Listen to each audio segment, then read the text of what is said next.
ആണ്. ശ്രീ റെജി ലൂക്കോസ്, ഇതാ ഒരു കരാറിൽ ഏർപ്പെട്ട് 7 ദിവസത്തിനകം ആ കരാറിൽ നിന്ന് പിന്നോട്ട് പോവുകയോ അല്ലെങ്കിൽ താൽക്കാലികമായി മരവിപ്പിച്ച് നിർത്തുകയോ ചെയ്യേണ്ട ഗതികേടാണ് ഇപ്പോൾ പിണറായി വിജയൻ സർക്കാരിന് ഉണ്ടായിട്ടുള്ളത്.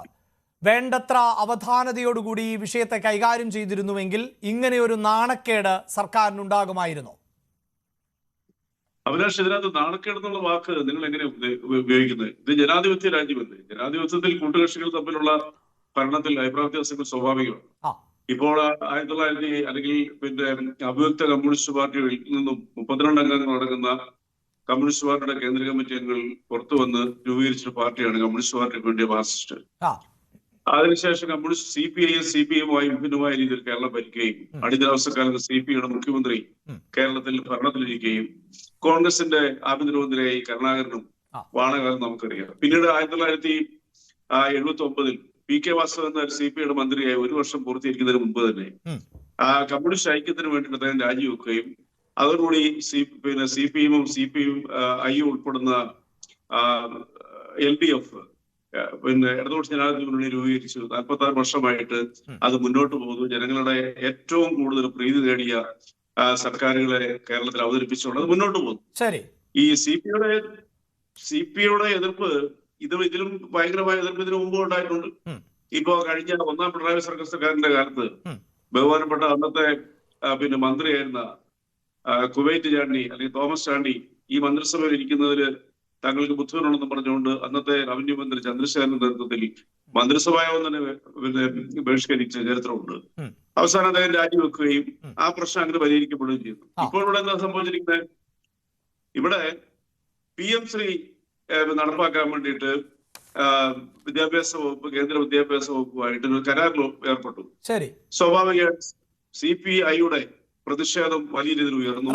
അവിടെ ഞാൻ തുടക്കത്തിലെ താങ്കളെ തടസ്സപ്പെടുത്തണ്ട എന്ന് വിചാരിച്ചാണ്. താങ്കൾ പറഞ്ഞു തുടങ്ങിയത് ഇതിലെന്താണ് നാണക്കേട്, ഇത് ജനാധിപത്യ രാജ്യമല്ലേ എന്നുള്ളതാണ്. അത് തന്നെയായിരുന്നു എൻ്റെ സംശയവും. ആ ജനാധിപത്യ ബോധം CPIM ഉണ്ടായിരുന്നുവെങ്കിൽ ഇങ്ങനെ ഒരു കരാറിൽ ഏർപ്പെട്ട ശേഷം പിന്മാറേണ്ടി വരുമായിരുന്നില്ല. കൃത്യമായി ഇത് ഘടകകക്ഷികളെ ധരിപ്പിച്ചിരുന്നുവെങ്കിൽ, CPI ഉൾപ്പെടെയുള്ള ഘടകകക്ഷികളെ ബോധ്യപ്പെടുത്തിയിരുന്നുവെങ്കിൽ ഇത് ആ ഘട്ടത്തിൽ തന്നെ ചർച്ച ചെയ്ത് പരിഹരിക്കാമായിരുന്നു. അല്ല എങ്കിൽ ഇത് താൽക്കാലികമായി മാറ്റിവെക്കാമായിരുന്നു. ഇത് കരാറിൽ ഏർപ്പെട്ട ശേഷം വിഷയത്തിൽ നിന്ന് പിന്മാറേണ്ടി വന്നപ്പോൾ ആ ജനാധിപത്യ ചിന്ത ഇല്ലാതെയായി എന്ന് കൂടിയല്ലേ പറഞ്ഞു വെക്കേണ്ടത്? അത് അഭിലാഷിന്റെ ഞാൻ കുറ്റപ്പെടുത്തുന്നില്ല.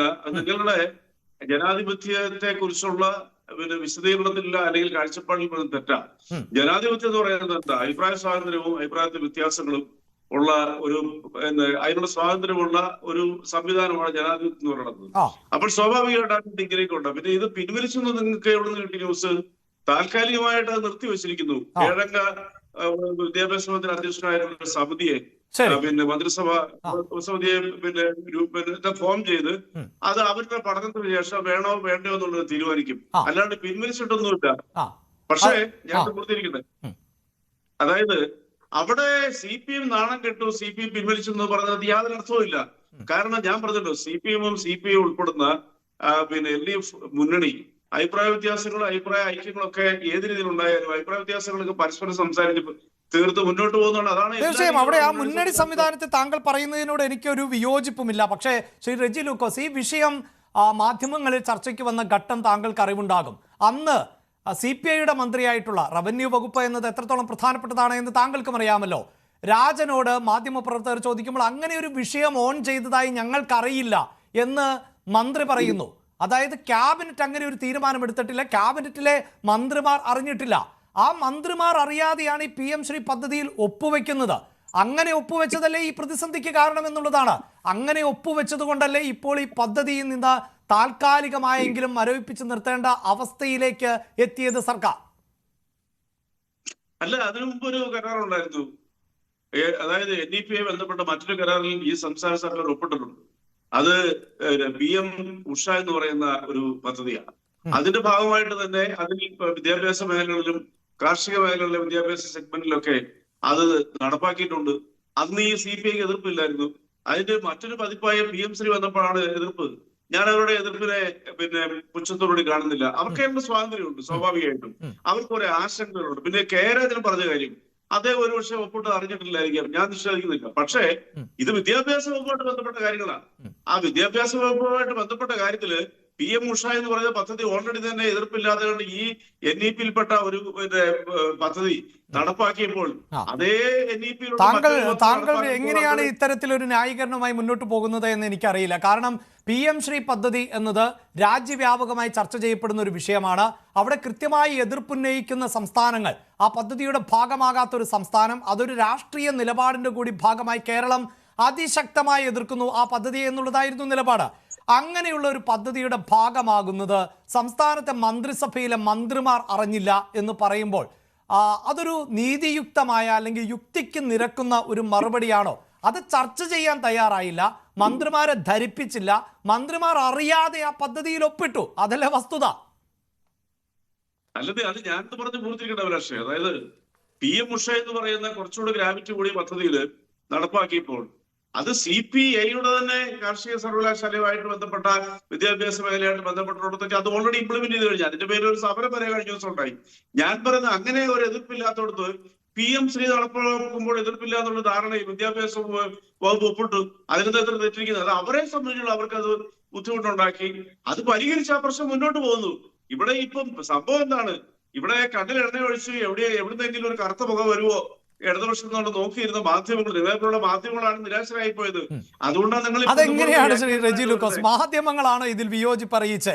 ആദ്യം വിയോജിപ്പറിയിച്ച് വന്നത് ആരാണ് ഈ കറുത്ത പുക ആദ്യം ഉയർത്തിയത് എന്ന് താങ്കൾ തന്നെ ഒന്ന് ആലോചിച്ച് നോക്ക്. അല്ലത് ഞാൻ പറഞ്ഞത് കറുത്ത പുക പിന്നെ അവര് പുറത്തു വിട്ടെന്ന് എനിക്ക് തോന്നിയില്ല. കറുത്ത പുക വന്നു കഴിഞ്ഞാൽ പിന്നെ അത് വെളുത്ത പുകയായിട്ട് മാറാനുള്ള സാഹചര്യങ്ങൾ വളരെ കുറവാണ്. അങ്ങനെ ഒരു സയന്റിഫിക് ടെക്നോളജി ഇതുവരെ കണ്ടുപിടിച്ചത് എനിക്കറിയില്ല.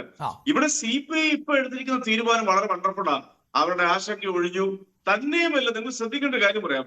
ഇവരുടെ CPIയുടെ ദേശീയ സെക്രട്ടറി D രാജ, ബഹുമാനപ്പെട്ട പിന്നെ ഞങ്ങളുടെ പാർട്ടിയുടെ ജനറൽ സെക്രട്ടറി MA ബേബി ആയിട്ട് കഴിഞ്ഞ ദിവസം ഡൽഹി AK സെന്ററിൽ കണ്ടതിന് ശേഷം പത്രക്കാരോട് പറഞ്ഞത് എന്താ? അത് കേരള ഘടകം തീരുമാനിക്കും, കേന്ദ്ര ഘടകത്തിന് അതിനകത്ത് അഭിപ്രായ വ്യത്യാസം ഇല്ലെന്നുള്ള. തന്നെയുമല്ല, ബഹുമാനപ്പെട്ട ശിവൻകുട്ടി ബിനോയ് വിശ്വത്തിനെ നേരിൽ കണ്ടു കഴിഞ്ഞ ദിവസം ചർച്ച ചെയ്തതിനു ശേഷം ബിനോയ് വിശ്വം പറഞ്ഞത് എന്താ? ശിവൻകുട്ടിയുടെ പത്രസമ്മേളനം ഞാൻ കണ്ടു.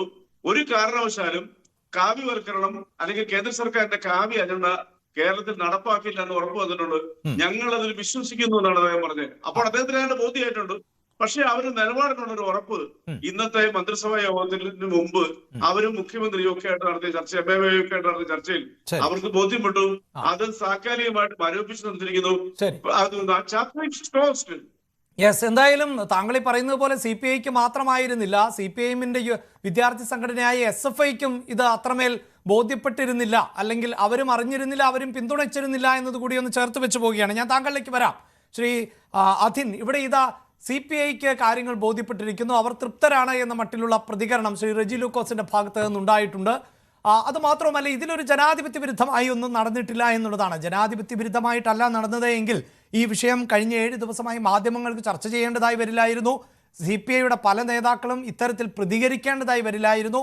ബിനോയ് വിശ്വത്തിൻ്റെതുൾപ്പെടെയുള്ള പ്രതികരണങ്ങൾ ഞങ്ങളുടെ ലൈബ്രറിയിൽ ഇപ്പോഴും സേഫായി തന്നെ ഉണ്ട് താനും. വളരെ വിചിത്രമായാണ് ഇപ്പോഴത്തെ ഈ CPIഎമ്മിൻ്റെ പ്രതികരണത്തെയും ന്യായീകരണത്തെയും ഒക്കെ നോക്കിക്കാണേണ്ടത്. അതായത് CPIക്ക് ഇതിനോട് വിയോജിപ്പുണ്ടാകില്ല എന്ന് കരുതിയെന്നാണ്. CPIക്ക് മാത്രമല്ല കേട്ടോ, യുവജന സംഘടനകൾക്ക്, വിദ്യാർത്ഥി സംഘടനകൾക്കൊക്കെ വലിയ വിയോജിപ്പും പ്രതിഷേധവും ഉണ്ട് താനും, അതിപ്പോഴും ഉയരുകയുമാണ്. പക്ഷേ ആശങ്ക യഥാർത്ഥത്തിൽ പരിഹരിക്കപ്പെട്ടിട്ടുണ്ടോ ശ്രീ അധിൻ? അല്ല, ഇതിലിപ്പോൾ ഒരു CPI-CPM തർക്കത്തിലേക്ക് ഒന്നും പറഞ്ഞുകൊണ്ട കാര്യമില്ല. യഥാർത്ഥത്തിൽ ആലോചന ഉണ്ടായിട്ടില്ല എന്നുള്ള കാര്യത്തിൽ തർക്കമില്ല. പക്ഷേ അത് കൃത്യമായി ഇടതുപക്ഷജനാധിപത്യ മുന്നണിയുടെ തീരുമാനപ്രകാരം പോകുന്ന, അല്ലെങ്കിൽ പ്രകടന പത്രിക അനുസരിച്ച് കേരളത്തിൽ രണ്ടാമതും അധികാരത്തിൽ വന്ന ഗവൺമെൻറ്, അതായത് ദേശീയ വിദ്യാഭ്യാസ നയമായ NEPയുടെ ഭാഗമായി PM ശ്രീ കേരളത്തിൽ നടപ്പിലാക്കുമ്പോൾ അത് കേരളത്തിലെ ഇടതുപക്ഷജനാധിപത്യ മുന്നണിയോ ക്യാബിനറ്റിലെ മന്ത്രിമാരോ അറിഞ്ഞിരുന്നില്ല എന്ന വിഷയം കൃത്യമായി തന്നെ ഉയർത്തിക്കാട്ടിയിട്ടുണ്ട്. പിന്നെ ഇതിൽ CPI ജയിച്ചു CPM തോറ്റു എന്നൊരു തർക്കത്തിൻ്റെ ഒന്നും ആവശ്യമില്ല. ഇത് ഇടതുപക്ഷ ജനാധിപത്യ മുന്നണിയിൽ വ്യത്യസ്തമായ പാർട്ടികളാവുമ്പോൾ ചില വിഷയങ്ങളിൽ വ്യത്യസ്തമായ അഭിപ്രായം പറയും. ഇതിൽ രസകരമായൊരു കാര്യം, ദേശീയ അടിസ്ഥാനത്തിൽ NEPയിൽ CPIക്കും CPMനും ഒരേ നിലപാടാണുള്ളത്. അത് നാം മനസ്സിലാക്കണം. അതിൽ ഒരു പ്രത്യേക സാഹചര്യത്തിൽ കേരളത്തിലൊരു തീരുമാനം വന്നു. എന്താ? PM ശ്രീയിൽ അംഗമാവുക. ഈ PM ശ്രീ കേരളത്തിൽ ആദ്യം നടപ്പിലാക്കാൻ ഒരു തീരുമാനം വന്നു. കേരളത്തിലെ മാധ്യമങ്ങളെല്ലാം കൃത്യമായി അത് ചർച്ച ചെയ്തു. അതെ. അന്ന് ജനാധിപത്യ രീതിയിൽ മുഴുവൻ വിദ്യാർത്ഥി സംഘടനകളുടെ യോഗവും വിളിച്ചിരുന്നു. ആ യോഗത്തിൽ ABVP ഒഴിച്ച് AISF, SFI ഉൾപ്പെടെയുള്ള മുഴുവൻ വിദ്യാർത്ഥി പ്രസ്ഥാനങ്ങളും എന്ത് ചെയ്തു? ആ PM ശ്രീ എതിർത്തിരുന്നു. അത് കൃത്യമായി തന്നെ അക്കമിട്ട തെളിവുകൾ നിരത്തി കേരളത്തിലെ പൊതുവിദ്യാഭ്യാസ വകുപ്പ് മന്ത്രിയുടെ മുമ്പിൽ പറഞ്ഞു. പക്ഷേ അതിന് അദ്ദേഹം നടത്തിയ പത്രസമ്മേളനവും നമ്മൾ കണ്ടതാണ്. എന്താ? അത് ഒരു കാരണവശാലും നടത്തില്ല, നിയമപരമായി നേരിടും.